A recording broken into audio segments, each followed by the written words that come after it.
to kind of sum up this video and answer the question, should you go and buy an M1 iPad Pro or should you buy an iPad Pro 4th generation? Well, this is essentially what I'll tell you. I think both these iPads are extremely good iPads. One isn't crazy, worth it more than the other one, but the M1 iPad Pro is the better one when it comes down to it. It's quite obvious.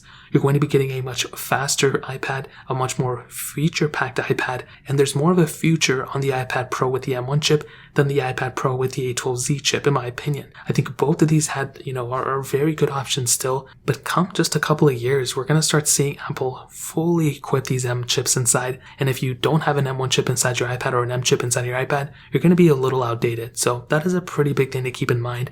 You're getting, obviously, I think a better screen from what I've heard on the M1 iPad, even though I think they're about the same. You're getting a Thunderbolt port on the M1 iPad, and it's the M1 iPad. I mean, it has that M1 chip, which is probably its biggest feature in my opinion, and you're getting more RAM on some models and a better camera here and there. But I think the iPad Pro 4th generation, if you can get it for cheaper than the M1 iPad, which you can, dude, it's a really good option still. I think that's a very solid iPad for people to pick up, and I would definitely say if it came down to these two, I would rather have the M1 iPad, but if the iPad Pro 4th generation I could find for a really good deal, I would probably snag that up. I still think these M1 iPads and iPads in general are still pretty expensive, but if you can pick one up for the used market for much cheaper, then I think it's a no-brainer and I would highly recommend it in my opinion. So that essentially pretty much covers it. If you guys have any other questions or if you want to pick up either one of these, like I mentioned, links are down in the description. You can get them from there and help support the channel at the same time. Hit the like button if you guys enjoyed the video, but definitely hit that subscribe button. Every single subscriber that we get really does count. So it means so much for you guys to hit that. Check out the other links down in the description as well, but more importantly, everything else, I love every single one of you guys.